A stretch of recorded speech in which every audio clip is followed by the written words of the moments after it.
Hey guys, welcome back to JBD's Tamil channel. எல்லாரும் எப்படி இருக்கீங்க? நல்லா இருக்கீங்களா? இன்னைக்கு நம்ம Once Upon a Time season 3 ஓட 19வது எபிசோட் தான் பார்க்க போறோம். இதுக்கு முன்னாடி ரிலீஸ் ஆன சீசன் அண்ட் எபிசோட்ஸ் எல்லாமே ஆல்ரெடி நம்ம சேனல்ல அப்லோட் பண்ணிருக்கோம். பார்க்காதவங்க டிஸ்கிரிப்ஷன்ல லிங்க் கொடுத்திருக்கேன். அதுல போய் செக் பண்ணி பாருங்க. and வீடியோ பிடிச்சிருந்தா லைக் பண்ணி விட்டுருங்க. மறக்காம சப்ஸ்கிரைப் பண்ணாதவங்க சப்ஸ்கிரைப் பண்ணிக்கங்க. அப்பதான் நான் அடுத்து போற வீடியோஸ் எல்லாமே ஆன் டைம் உங்களுக்கு நோட்டிபிகேஷன்ல வந்துகிட்டே இருக்கும். ஓகே, வாங்க இப்ப நம்ம வீடியோக்குள்ள போலாம்.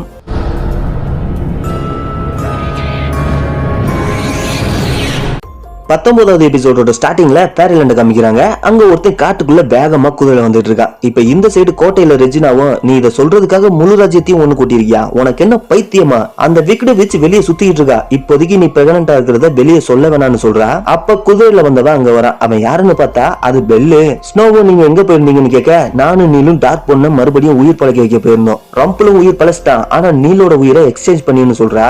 நீல் செத்துட்டானு ஸ்னோ கேட்க, இல்ல நீல் இறந்துகிட்டு இருந்ததை பார்த்ததும் ரம்பிள் அவனை உள்வாங்கிக்கிட்டான். அப்புறம் ஜெலினா அவன் மந்திர கத்தி எடுத்துட்டா. ரம்பிள் இப்ப அவ கட்டுப்பாட்டுல இருக்கான்னு பெல் சொல்றா. அப்ப ஆரோராவும், இப்போதைக்கு நீ பிரெக்னண்டா இருக்கிறத வெளியே சொல்ல வேணாம், உன் குழந்தைக்காக தான் அந்த விச் இங்க வந்திருக்கான்னு சொல்றா. நீங்க போன பிறகு அவ எங்க கிட்ட வந்தா, நீங்க ஃபேரிலாண்டுக்கு வந்தா அவகிட்ட சொல்லணும்னு சொன்னா, இல்லைன்னா எங்களை தண்டிப்பேன்னு மிரட்டினான்னு சொல்றான். அப்ப அங்க பறந்து ஜெலினா வரா. நான் கொடுத்த வாக்குறுதியை எப்பவுமே காப்பாத்துவேன்னு சொல்லிட்டு பிளிப்பையும் ஆரோராவையும் குரங்கு பறவையா மாத்திடுறா. இப்ப அவனுங்களும் பார்த்துட்டு பறந்து போயிடானுங்க. எதுக்காக என் குழந்தை உனக்கு வேணும்னு ஸ்னோ கேட்க, அவங்க எல்லாரையும் ஃப்ரீஸ் பண்ணிடுறான். ரெஜினாவால கூட ஒண்ணும் பண்ண முடியல. இப்ப ஸ்னோவோட வயித்தை தடவி பார்த்துட்டு, எஸ் இந்த குழந்தையால தான் அதை பண்ண முடியும், குழந்தைய நல்லா பாத்துக்க, நல்லா சாப்பிடு, உனக்கு குழந்தை பிறகுற அன்னைக்கு நான் வரேன், அப்ப உன் குழந்தை என்னோடதான் இருக்கும்னு சொல்லிட்டு தொடப்பத்துல பறந்து போயிடா. இப்ப அப்படியே 8 மாசம் போயிருச்சு. எல்லாரும் உட்கார்ந்து இருக்கானுங்க. அப்ப அங்க கிரம்பி வரா. நான் ப்ளூ ஃபேரி, டிங்கர் பெல், மத்த எல்லா ஃபேரிஸையும் கூட்டிட்டு போய் ஜெலினா வலிக்க ஏதாவது பொருள் கிடைக்குமான்னு தேடணும். ஆனா எதுவுமே கிடைக்கல. ஸ்லிட்ச் எல்லாரும் அவன் ரொம்ப சக்தி வாய்ந்தவன்னு சொல்றாங்கன்னு சொல்றான். மறுபடியும் பழைய மாதிரியே நடக்குது. இந்த தடவை ஒரு சூனியக்காரி என் குழந்தை எதிர்காலத்தை பயமுறுத்துறான்னு ஸ்னோ சொல்ல, போன தடவை நான் உன்னை மிரட்டினேன், ஆனா நீ என்ன ஜெயிக்க ஆரம்பிச்ச எப்படின்னு ரெஜினா கேட்க, ரம்பிள் ஸ்டில் ஸ்கின் எச்சரிக்கை பண்ணான்னு ஸ்னோ சொல்றா. அப்ப இந்த தடவை அவன் எச்சரிப்பான்னு ரெஜினா சொல்றா. ஆனா அவன அந்த விச்ச அவனோட கோட்டையில சிற புடிச்சு வச்சிருக்கான்னு கிரம்பி சொல்றான். அப்ப ராபினும், நான் அவன் கோட்டைக்கு ஏற்கனவே போயிருக்கேன்னு சொல்ல, அவன் ஒரு திருடன், அவனை நம்ப வேணான்னு ரெஜினா சொல்றா. உங்களை காப்பாத்தான் நான் பேசிக்கிட்டு இருக்கேன், அவன் கோட்டையில நிறைய டிராப்ஸ் இருக்கு, அதுல மாட்டினா சங்கு தான் இவன் சொல்றான். இப்ப அப்படியே கட் பண்ண ஸ்டோரி புக்ல ராபினும் ரெஜினாவும் ரொமான்ஸ் பண்ணிக்கிட்டு இருக்கானுங்க. கடந்த காலத்துல மாத்துக்கட்டுல சண்டை போட்டுக்கிட்டு வந்துட்டு இங்க கேப் விடாம ரொமான்ஸ் பண்றானுங்க. அப்ப திடீர்னு அங்க ஹென்றி வந்துடுறான். அவனும் சாரி டிஸ்டர்ப் பண்ணிட்டேன்னு சொல்லிட்டு அங்க இருந்து உள்ள போயிடுறான். சரி நானும் இப்ப போயாகணும், வெயிட் பண்ணிட்டு இருக்காங்கன்னு சொல்லிட்டு உள்ள வரா. என்ன ரெஜினா பார்க்கவே ரொம்ப குஷியா இருக்கிற மாதிரி தெரியுதுன்னு ஸ்னோ கேக்குறா. அப்படியே ஜெலினாவை எப்படி தோக்கடிக்கிறதுன்னு டிஸ்கஸ் பண்ணிக்கிட்டு இருக்கானுங்க. அந்த டைம் டிராவல் ஸ்பெல்ல யாராலுமே வேலை செய்ய வைக்க முடியல. ஒருவேளை ஸ்டோரி புக்ல அதை வேலை செய்ய வைக்க வழி இருக்கும் போல. ஆனா எதுக்காக நம்ம எல்லாரையும் சாபம் கொடுத்து இங்க வரவாச்சான்னு புரியலன்னு ரெஜினா சொல்றா. அவ சார்மிங்கும், நம்ம மறந்து போன ஒரு வருஷத்துல அவ பிளான தடுக்க ஏதாவது ஒரு வழியை கண்டுபிடிச்சிருப்போம்னு நினைக்கிறேன், அதை மறக்க வைக்கிறதுக்காக தான் நம்மள இங்க கூட்டு வந்திருக்கான்னு சொல்றா. ஆமா, அதனால கூட அவங்க நம்மள கூட்டிட்டு வந்திருக்கலாம், நம்ம மெமரிஸா அவ அழிச்சிருக்கலாம், நம்ம மெமரிஸை மீட் எடுத்துட்டோம்னா அவளை எப்படி தடுக்கிறதுன்னு தெரிஞ்சிடணும்னு ஸ்னோ சொல்றா.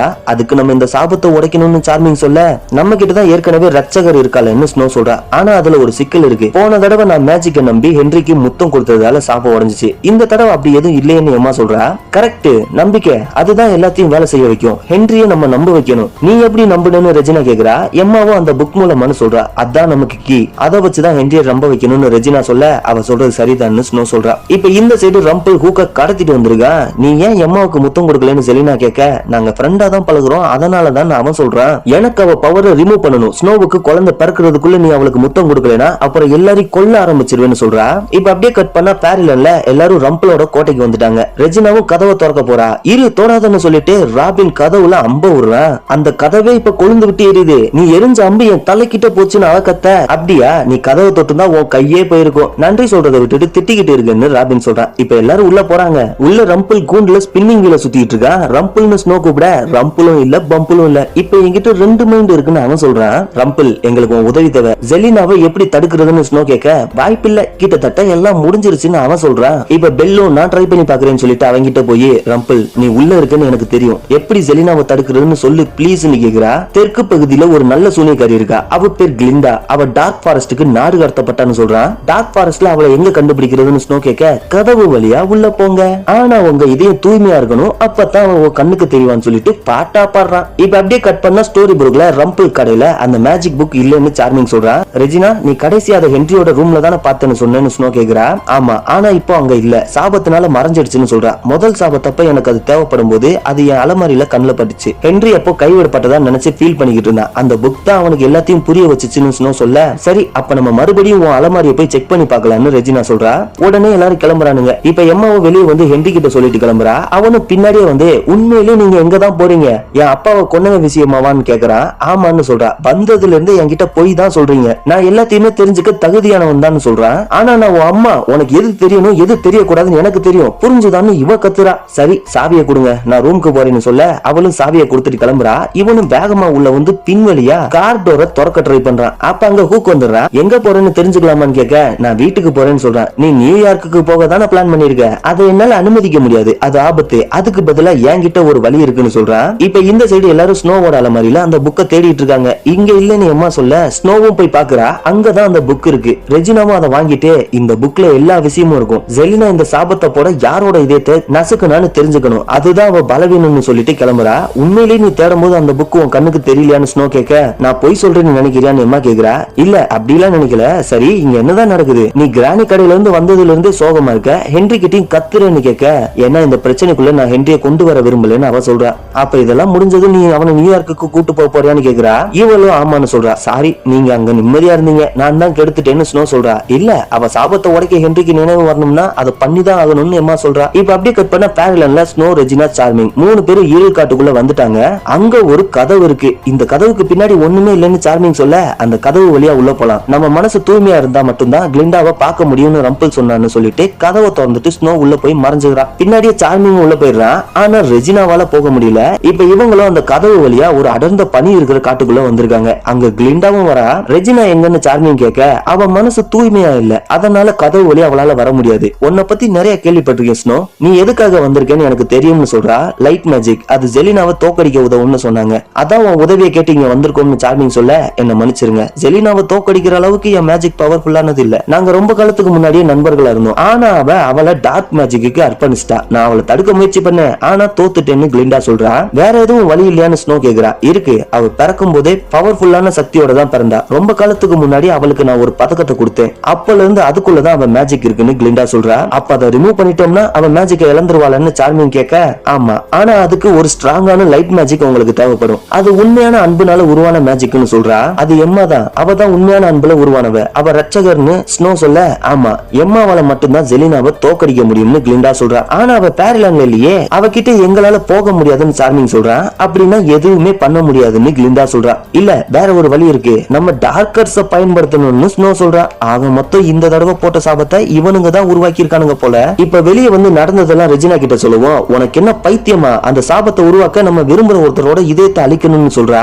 இல்ல அதை பண்ண வேற ஏதாவது ஒரு வழி இருக்கணும்னு ஸ்னோ சொல்ல அப்படி ஒரு வழி இருந்திருந்தா நான் ஏன் என் அப்பாவை கொண்டிருக்க போறேன்னு ரெஜினா சொல்றா. சரி இல்லைன்னா நம்ம மேஜிக் பீம், ஜெஃபர்சனோட தொப்பி மாதிரி ஏதாவது ஒன்னு பயன்படுத்தி மேஜிக் போர்ட்டலை ஓபன் பண்ணலாம்னு அவன் சொல்றான். இங்க இப்ப எந்த போர்ட்டலும் கிடையாது. பீட்டர் பேன் போட்ட சாபத்தை நான் தடுக்கும் போது நம்ம உலகத்துக்கும் அந்த உலகத்துக்கும் இடையில ஒரு சுவர் உருவாகிடுச்சு, அங்க போகணும்னா டார்க்கர்ஸ் மட்டும் தான் ஒரே வழின்னு ரெஜினா சொல்றா. அப்ப இத பண்ண ஒரே வழி நீ தான் சாபத்தை கொடுக்கணும், என் இதயத்தை பயன்படுத்தி சாபத்தை கொடு, நம்ம குழந்தைக்காக ஒத்துக்கன்னு சார்மிங் சொல்றா. லூசா நீ, எனக்கு நீ வேணும், நம்ம வேற ஏதாவது ஒரு வழியை கண்டுபிடிப்போம், எப்பவுமே அதைத்தானே பண்ணிக்கிட்டு இருக்கோம்னு ஸ்னோ சொல்றா. இப்ப அப்படியே கட் பண்ண ஸ்டோரி புக்ல எம்மா வேகமா வந்து ஹென்ரியை காணா, அவன் ரூம்ல இல்லன்னு சொல்றா. அவன் பொருள் ஏதாவது இருந்தா கூட லொகேட்டர் ஸ்பெல்ல யூஸ் பண்ணலாம்னு ரெஜினா சொல்றா. தேவையில்ல, அவன் போன்ல நான் ஜிபிஎஸ் டிராக்கர் வச்சிருக்கேன், அவன் இப்ப துறைமுகத்துல இருக்கான்னு சொல்லிட்டு வேகமா ஓடுறானுங்க. இந்த சைடு ஹூக்கும் அது ஆளு ஸ்மிய ஹென்ரிக்கு இன்ட்ரோடியூஸ் பண்ணி வைக்கிறான். இவன் நியூயார்க்கு தான் போக போறான், உன்னையும் கூட்டிட்டு போவான்னு ஹூக் சொல்ல ஏன் எனக்கு உதவி பண்றேன்னு ஹென்றி கேக்குறான். உடனே அவன் திரும்பி பார்த்துட்டு உடனே இங்க இருந்து அவனை கூட்டிட்டு போகணும்னு சொல்றான். என்னன்னு பார்த்தா அங்க அந்த குரங்கு பறவை வந்துருச்சு. 3 பேர் ஓடி போய் ஒரு ரூம்குள்ள ஒளிஞ்சுக்கிறாங்க. ஸ்மி அவனை கூட்டிட்டு போ, நான் இங்கே இருந்து அதை சமாளிக்கிறேன்னு ஹென்ரிய அவன் கூட அனுப்பி வைக்கிறான். ஒரு குரங்கு பறவை தான் வருதுன்னு பார்த்தா அங்க எக்கச்சக்கமான குரங்கு பறவை வருது. இவனும் துப்பாக்கியை வச்சு ஒன்னொன்னையா சுட்டுக்கிட்டு இருக்கான். அப்ப ஹென்றி கீழே விழ அந்த பறவையும் அவங்கிட்ட போகுது. ஹூக்கும் துப்பாக்கியில சுட முயற்சி பண்றான், ஆனா துப்பாக்கியிலையும் குண்டு தீந்து போச்சு. அப்ப கரெக்டா அந்த டைம்ல எம்மா வந்து அதை சுட்டுறா. ரெஜினாவும் ஃபயர் பால வர வச்சு எல்லாத்தையும் போட்டு தள்ளிக்கிட்டு இருக்கா. இப்ப எல்லாரும் ஒன்னா சேர்ந்து எல்லா பறவையும் போட்டு தள்ளிடுறானுங்க. ஆமா அதெல்லாம் என்னன்னு ஹென்றி கேட்க எம்மாவும் ஃபேர்லேண்ட் புக்க அவங்கிட்ட கொடுக்குறா. நீ என்ன நம்புறல, அப்ப இதையும் நம்பணும்னு சொல்றா. எதன்னு அவன் கேட்க மேஜிக், இந்த புக்க படின்னு சொல்ல அவனும் அதை கையில வாங்குறான். அந்த புக்க தொட்ட உடனே பழைய விஷயங்கள் எல்லாமே அவன் கண் முன்னாடி வருது. இப்ப கண்ணை முழிச்சு பார்த்துட்டு எம்மாவை அம்மானு கூப்பிடுறான். அப்படியே திரும்பி ரெஜினாவை பாக்குறான். அவனும் என்ன சொல்லுவானு பயந்துகிட்டே நிக்கிறா. அவளையும் அம்மானு கூப்பிடுறான். இப்ப அவளும் சந்தோஷப்பட்டு வேகமா போய் அவனை கட்டி பிடிச்சுக்கிறா. சரி இதுதான் டைம், இப்ப அந்த சாபத்தை உடையம்மான்னு ரெஜினா சொல்ல அவனுக்கு முத்தம் கொடுக்க போறா. ஆனா அதுக்குள்ளே அவன் மறைஞ்சு போயிடுறான். ஊடையில வந்ததுக்கு என்ன மன்னிச்சிடுங்கன்னு ஜெலினா அங்க வந்து ஹென்ரிய பிடிச்சு வச்சிருக்கா. சரி யார் முதல்ல சாக போறீங்க, நீயா இல்ல நீயான்னு கேக்குறா. நீ யாருன்னு ஹென்றி கேட்க, நான் உன் ஆன்ட்டி ஜெலினான்னு சொல்றா. அப்ப ரெஜினாவும் மேஜிக் யூஸ் பண்ண வரா, ஆனா அவளையே இவ பறக்க விட்டுறா. அப்ப ஜெலினா ஹூக் கிட்ட, நீ என்ன ஏமாத்திட்ட, தோத்துட்ட, அவன் தோத்தா நான் என்ன பண்ணுவேன்னு அவனுக்கு தெரியும், உன் பையனை கொன்றுவேன்னு சொல்லிட்டு அவன் கழுத்தை நெருக்க ஆரம்பிக்கிறான். இப்ப எம்மாவும் கண்ணை மூடி அவளோட மேஜிக் யூஸ் பண்றா. அப்ப ஜெலினா மேல பளிச்சுன்னு வெளிச்சம் பட்டு அவ உடம்புல இருந்து புகையா வருது. அவளும் அவனை விட்டுறா. இந்த மூமெண்ட்டை நல்லா என்ஜாய் பண்ணுங்க, உங்ககிட்ட நேரம் ரொம்ப கம்மியா தான் இருக்குன்னு சொல்லிட்டு அவளும் மறைஞ்சு போயிடுறா. இப்ப ரெஜினாவும் கீழே மயங்கி கிடக்குறா.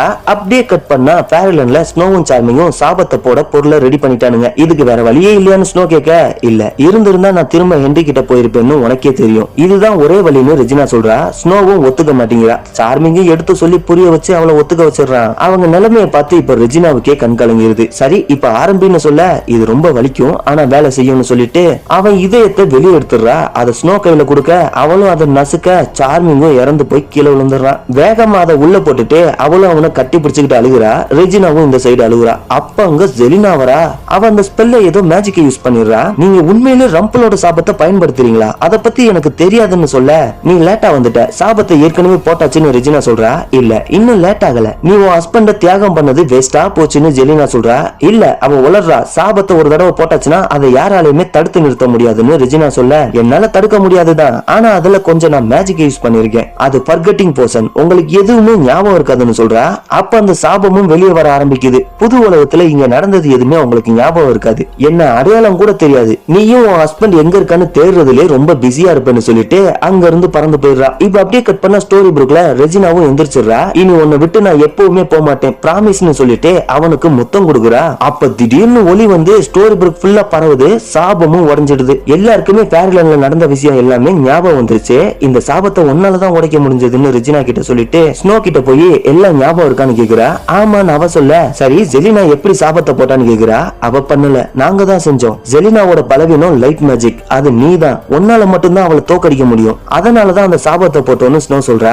ஆனா அந்த சாபத்தை போட நீங்க உங்களுக்கு பிடிச்சவங்க எதை அர்ப்பணிக்கணும், அப்புறம் எப்படி ரெண்டு பேரும் இன்னும் உயிரோட இருக்கீங்கன்னு எம்மா கேக்குறா. இப்ப அப்படியே கட் பண்ணி ஃபேரிலாண்ட காமிக்கிறாங்க. ஸ்னோ சார்மிங்கே பாத்துக்கிட்டு இருக்கா. அப்பதான் அவளுக்கு ஒரு யோசனை வருது. ரெஜினா, சார்மிங் சொன்னது சரிதான், அவன் ஸ்லீப்பிங் கர்ஸ்ல இருந்து என்ன எழுப்பின பிறகு நாங்க ரெண்டு பேரும் ஒரே இதயம் மாதிரி தான் க்ளோஸா இருக்கும், நீ என் இதயத்தை ரெண்டா பிரிச்சு அவனுக்குள்ள வச்சா அவன் பிழைக்க வாய்ப்பு இருக்குன்னு சொல்றா.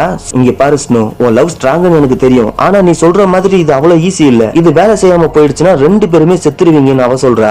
எல்லாமே ஒரு நம்பிக்கை தான், நம்பணும், நான் நம்புறேன், நான் செத்தாலும் எனக்கு கவலை இல்ல ப்ளீஸ்னு கேக்குறா. உடனே ரெஜினாவும் அவ இதயத்தை எடுத்து ரெண்டா பிச்சு ரெண்டு பேர் உள்ளேயும் வைக்கிறா. கொஞ்ச நேரம் கழிச்சு அவனும் முழிச்சுக்கிறான். என்னாச்சுன்னு அவன் கேட்க, நம்ம ரெண்டு பேரும் நல்லா இருக்கும்னு ஸ்னோ சொல்றா. அப்படியே சாபமும் எல்லா இடத்துலயும் பரவிடுது.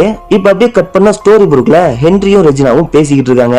ஆமா, உனக்கு ஒருத்தர் முத்தம் கொடுத்தானே, அவன் கதை என்ன, அவன் யாருன்னு ஹென்றி கேட்க, அவன் பேரு ராபின்னு சொல்றா. ராபின் கூட்டான்னு அவன் கேட்க, ஆமான்னு சொல்லிட்டு ராபின் அங்க நடந்து வரா. ஃபேரிலாண்ட்ல நம்ம வாழ்க்கை கொஞ்சம் மோசமா தானே போச்சுன்னு அவன் சொல்ல, ஸ்டோரி புக்ல நம்ம அப்படி இல்லைன்னு சொல்லிட்டு மூணு பேரும் வெளியே போறாங்க. இப்ப எம்மாவும் ஹூக் கிட்ட, நீ அவளுக்காக வேலை பார்த்தியான்னு கேக்குறா. அப்ப அவனும் ஜெலினா அவனுக்கு பண்ண எல்லா விஷயத்தையும் சொல்றான். உன்னாலதான் அவளை தோக்கடிக்க முடியும், அதனாலதான் உன் மேஜிக் பவரை திருட நினைக்கிறான்னு சொல்றான். அதை ஏன் எங்க கிட்ட முன்னாடியே சொல்லல, இப்ப கூட உன்ன என்னால நம்ப முடியலன்னு சொல்றான். அப்ப சார்மிங்கும் ஸ்னோவும் வந்து, அவன் இன்னொரு பையன் சொல்லியிருக்கான், ஸ்னோ உன்னை கூட்டு வர சொல்லி எந்த செய்தி அனுப்பல, மெமரி பர்சனும் அனுப்பலன்னு சொல்றாங்க.